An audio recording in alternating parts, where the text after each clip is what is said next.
Well, welcome everybody. It's been quite a journey, right? Just to get to church today, but it's also been quite a journey as we have looked through a Bible hero from the Old Testament's life, whose name was David.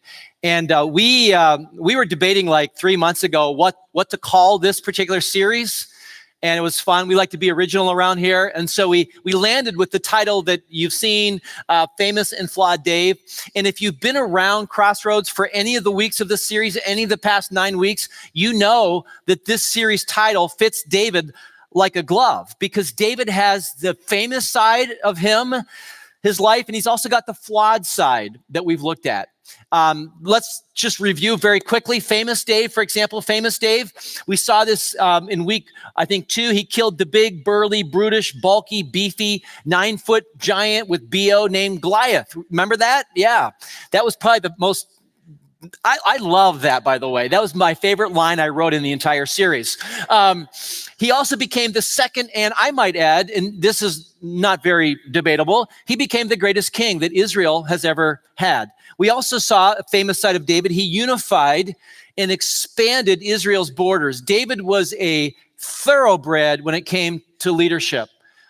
David was an amazingly gifted leader. He was also a skilled musician and writer. In fact, if you ever want to open the Bible up to the very middle of the Bible, you'll see the book of Psalms. There's 150 of them. What these Psalms are the ancient Israelites' worship songs. This was the lyrics to what they used to sing. You know, we sing our songs, they sang their songs, and David wrote half of these. David wrote 75 of the 150 Psalms in the Old Testament. We also saw that David established the walled city of Jerusalem as the capital of the kingdom. And I could go on, we could add more bullet points to the famous side of David. I just want you to know that David did a lot of great things. David was a famous dude.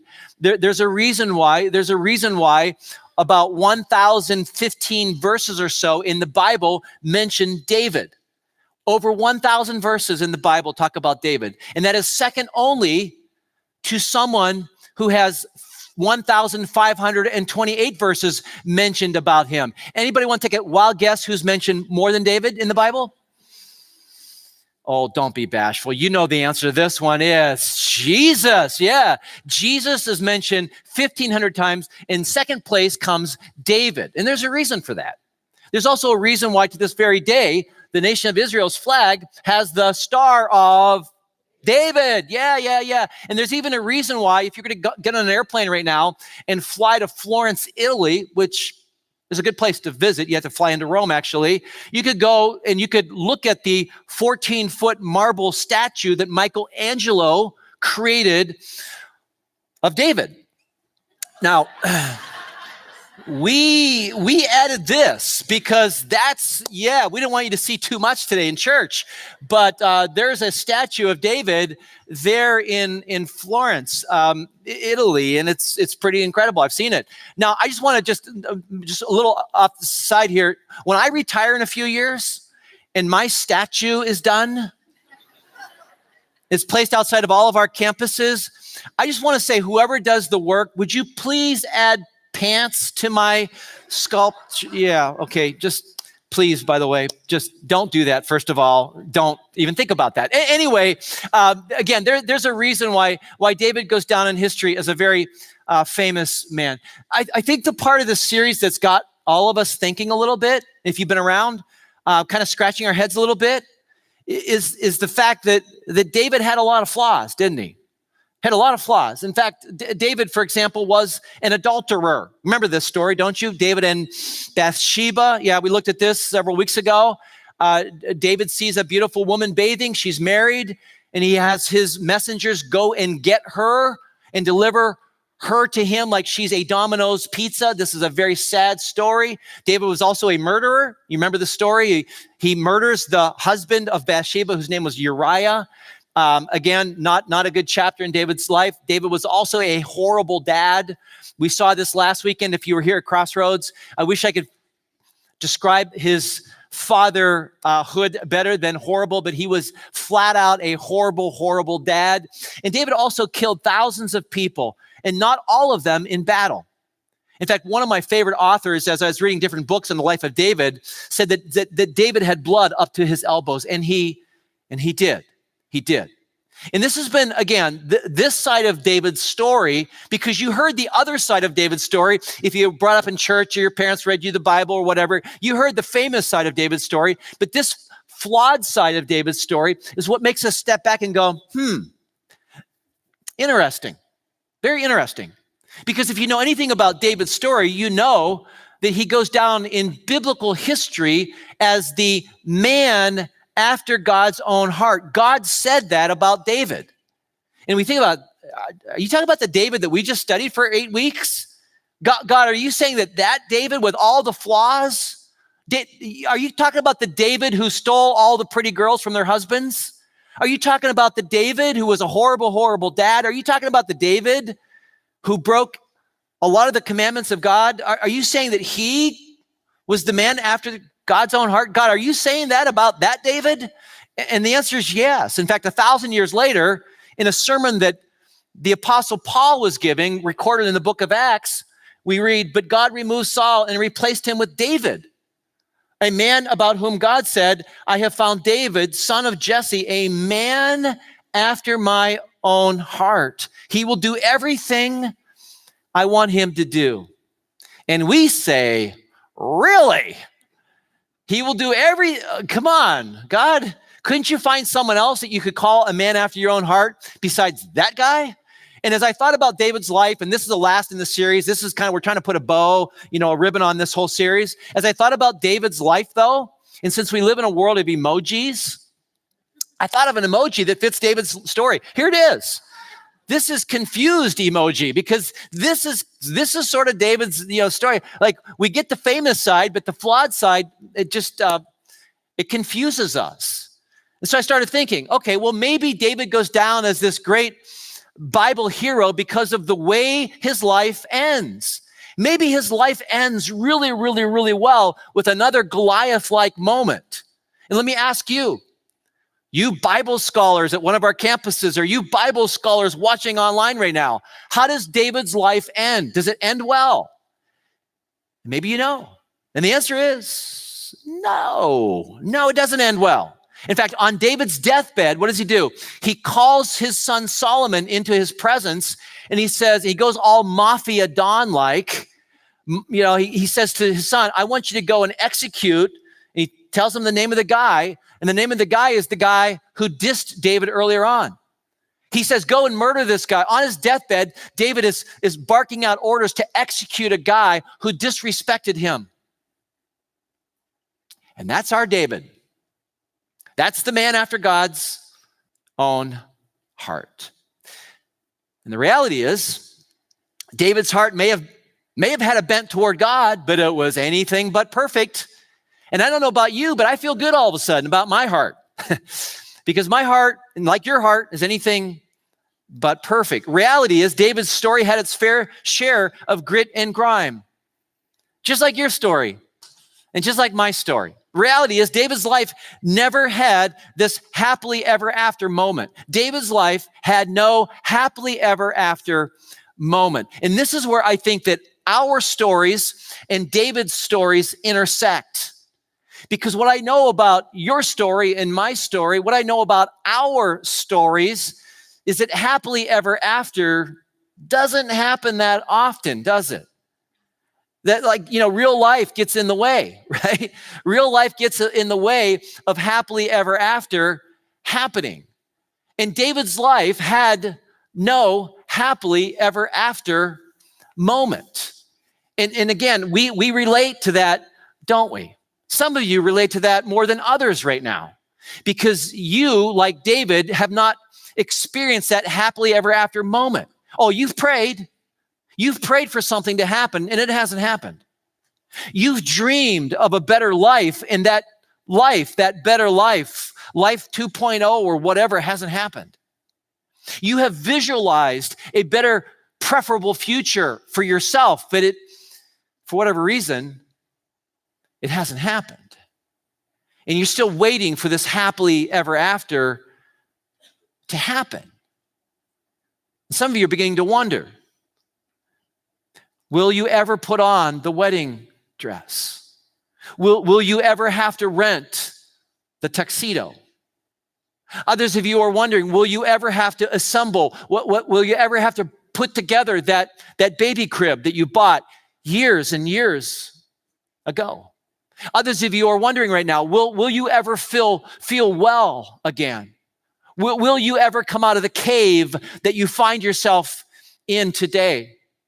Others of you are wondering, will you ever find a job or a career that you actually want to get out of bed and go to in the morning? Others of you are wondering this. You're wondering, will my smile ever come back? And that's where David was at. Because what got in the way of David's dreams and aspirations coming true is what we call life. Life. Real life. Have you ever experienced it? Of course you have. And that's what got in the way for David's dreams, his happily ever after. In fact, you just go back a little bit more in the story. At 15 years of age, what does David do? He kills Goliath. And the prophet Samuel says to David, you're going to be king someday. And then for 15 years, David doesn't enter the palace. David doesn't become king for 15 years. For 15 years, what does he do? He runs.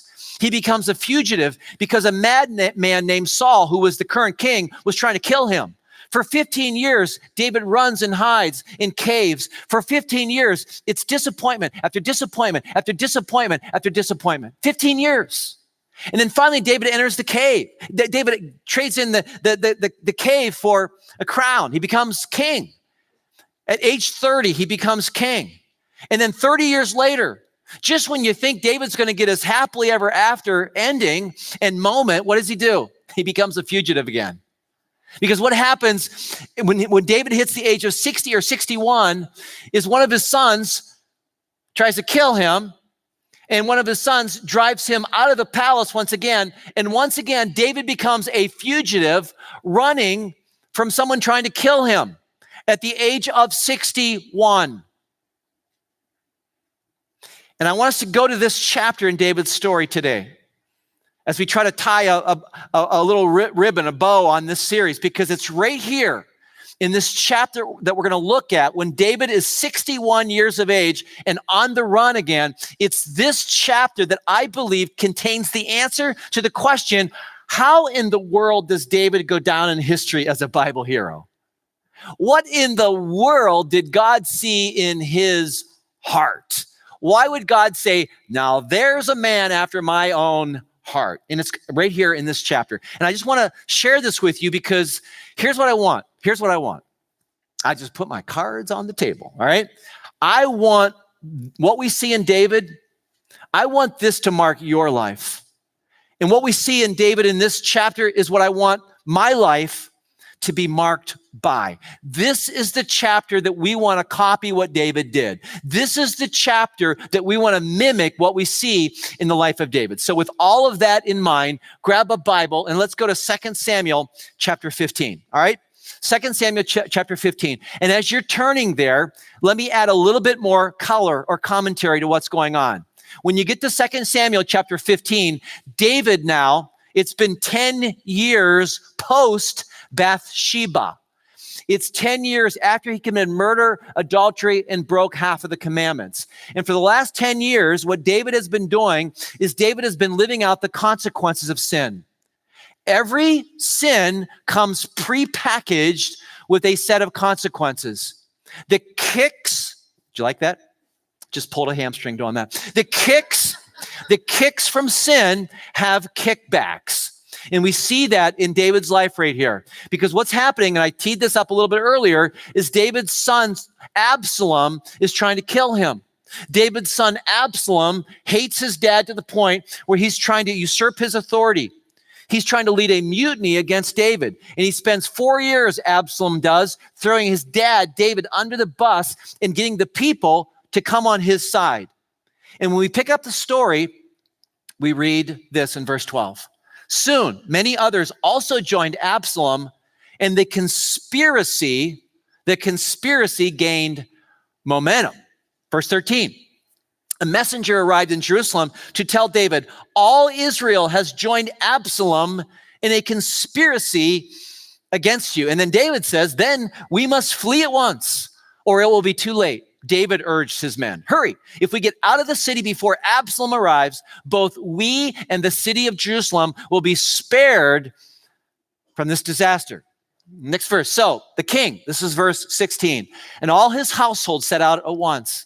He left no one behind except 10 of his concubines to look after the palace. The king and all his people set out on foot, pausing at the last house to let the king's men move past to lead the way. And then when you skip down to verse 23, you see sort of the emotional, where the people of Israel, how they're feeling, their emotions. Because it says, everyone cried, this is verse 23, everyone cried loudly as the king and his followers passed by.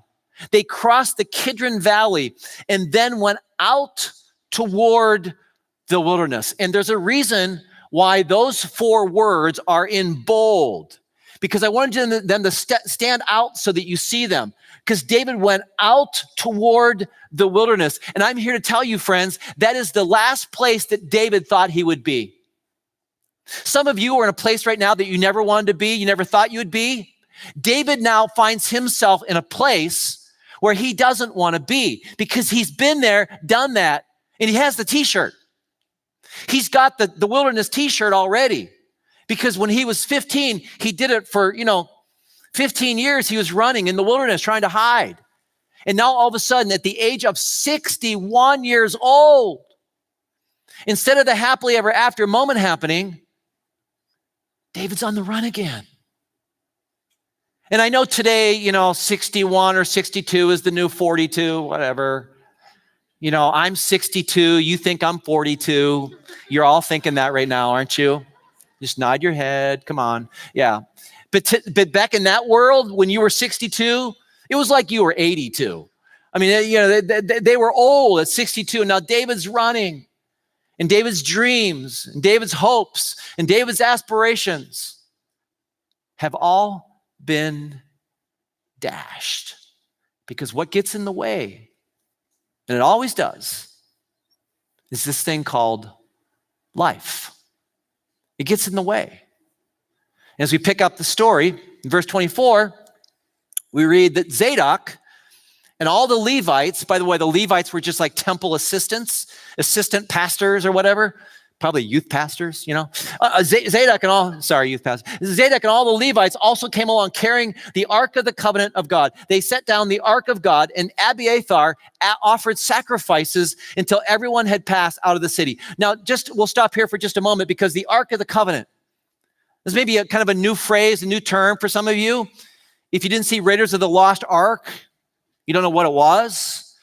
If you did see it, it was a wooden box that was covered in gold. It was a very special, a very sacred, a very holy kind of a thing, because inside this Ark of the Covenant were very, very important things, like the 10 Commandments, like some manna from the wilderness, like Aaron's rod.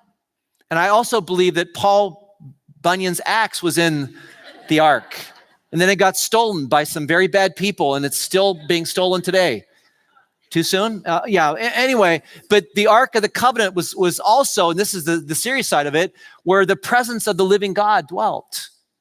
And so whenever the Ark was near, the people of God had no fear, because this Ark had special powers, they believed. It was like their rabbit's foot. It was like their lucky charm. Everywhere the Ark was, God gave them victory and victory and victory, because it signified the presence of God. And I bring all this up to get to verse 25, which says, then the king, David, instructed Zadok, now they're on the run, remember, they're on the run, instructed Zadok to take the Ark of God back into the city. Now just stop right there. You have to understand that as soon as David said those words to Zadok and these men, the rest of the people with David said, no. Why? Because whenever the Ark was near, there was nothing to fear, because the Ark had this special powers, because the presence of God was inside the Ark, and they had victory. Wherever the Ark was, God was. Wherever God was, they had victory over their enemies. And what is David saying to these people? Take the Ark away. Take the Ark away. And the people are going, no.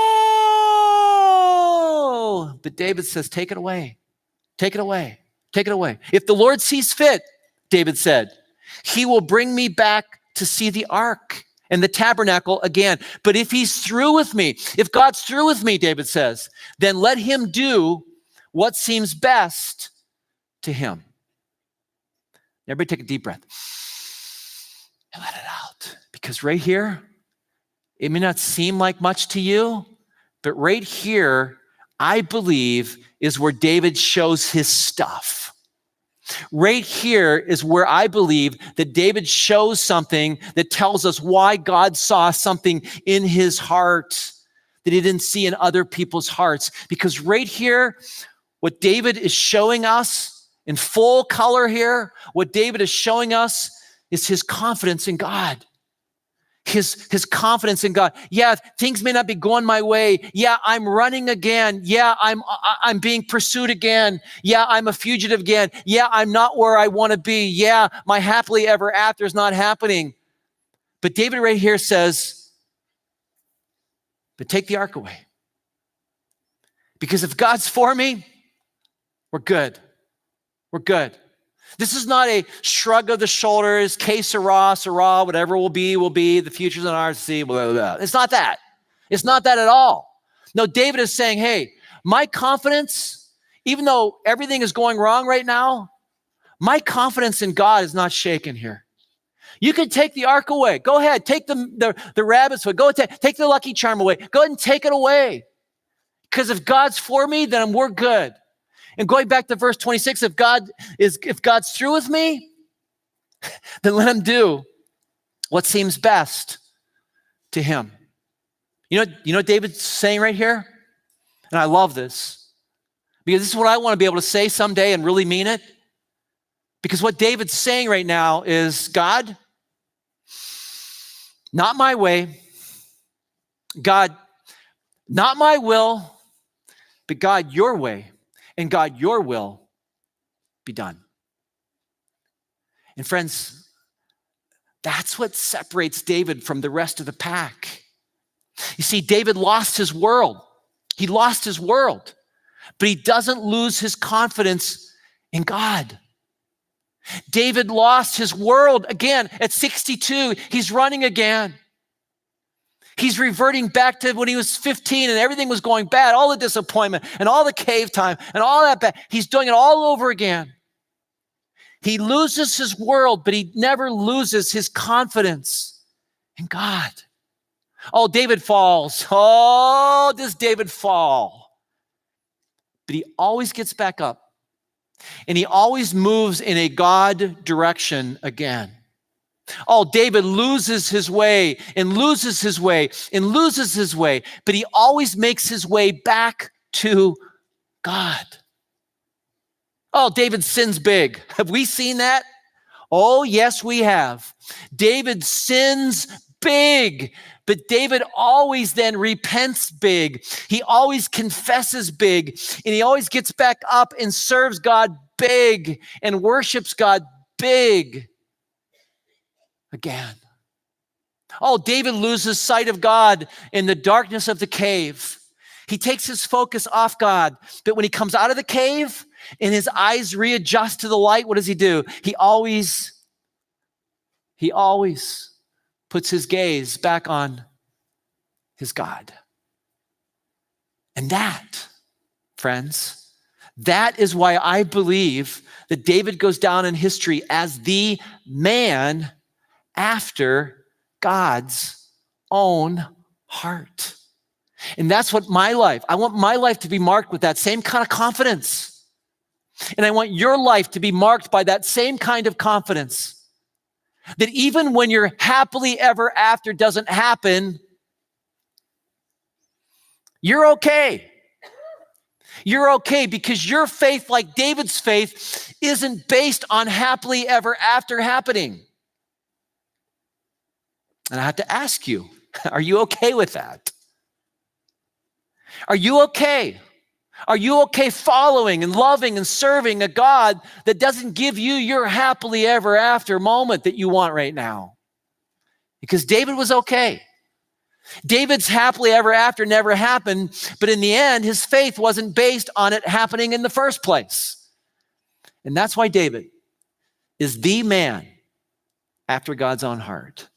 And I want to be the man after God's own heart in the same way, that even in the midst of disappointment, I'm going to hang on to God. And I want you to be the woman after God's own heart, that even when your world doesn't turn out the way you wanted it to turn out, your confidence in God is unshaken. You see, the relationship, this is the best way I can describe it. The relationship between David and God, and some of you are going to get this, and some of you aren't going to get this. The relationship between David and God was like a long, fiery, passionate, stormy marriage. That's it. God and Dave, they loved each other, and then they struggled. They made up, they started over, they loved each other again, they struggled again, they made up again, they started over again, and it happened over and over and over again. That was Dave and God. That's Dave and God's story right there. And to sum up David's story in one sentence. You ready for this? You ready? In one sentence, bad grammar alert, one sentence, here it is right here. David never didn't believe in God. David never didn't believe in God. And this is what I want your life to be marked by. And this is what I want my life to be marked by. Even when my happily ever after doesn't happen, I want my life to be marked by this. David never didn't believe in God. And that's what I want my life and your life to be marked by as well. So can I ask you a question today that's kind of personal?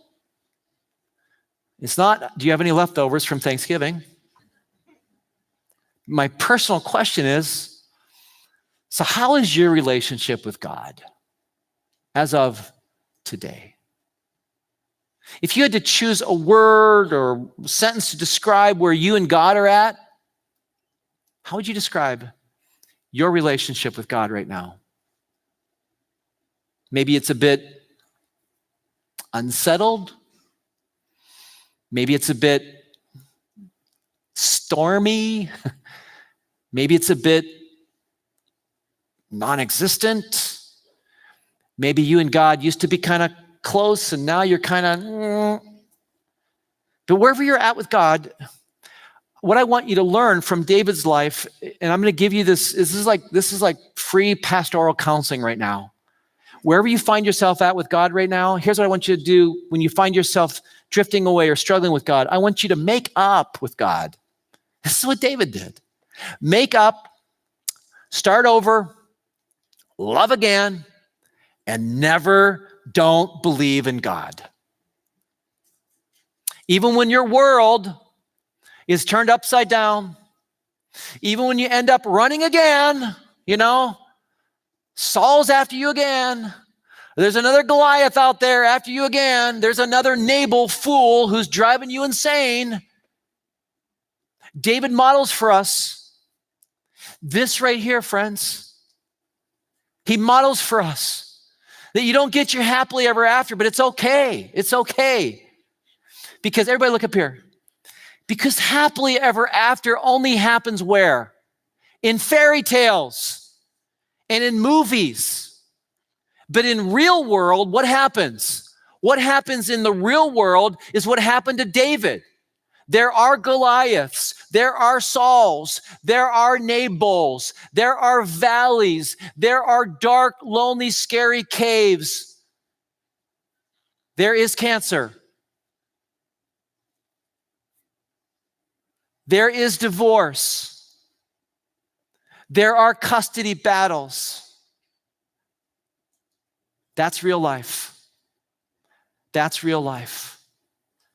And what David teaches us is, even in the midst of real life, you can hang on to God. You can hang on to God.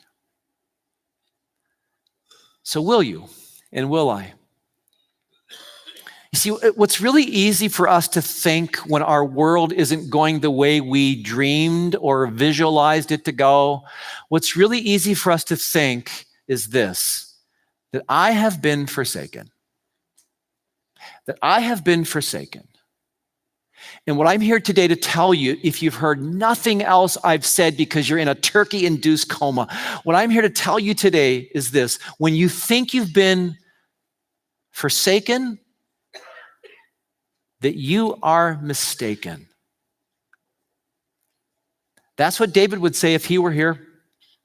If you think you've been forsaken because you're on the run, because you're somewhere you don't want to be, because your happily ever after hasn't happened, when you think you've been forsaken, no. You're mistaken. You're mistaken.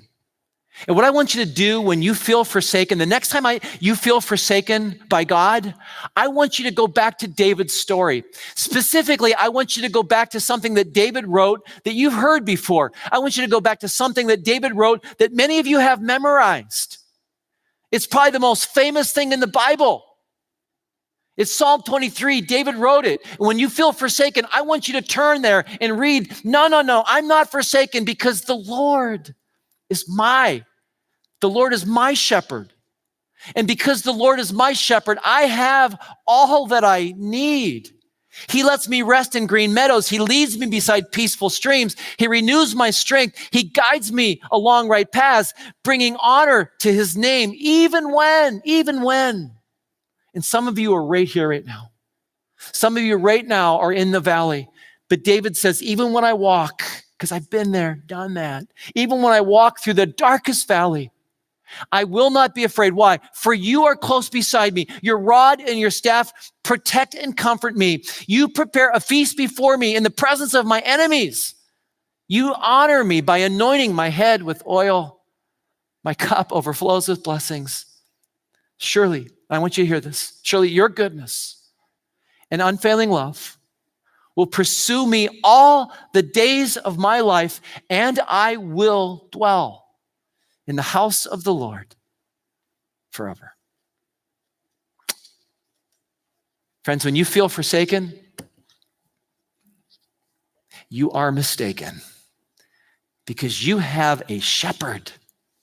You have the Lord who is your shepherd, who has promised that his goodness and his unfailing love will pursue you all the days of your life. And then finally, when your life is over, and your life will be over someday, but even at that moment, you will dwell in the house of the Lord. For how long? Forever. So when you feel forsaken next time, no, you're not. You're mistaken. Because you have the Lord as your shepherd. And that endeth the story of David. And that, my friends, is a wrap.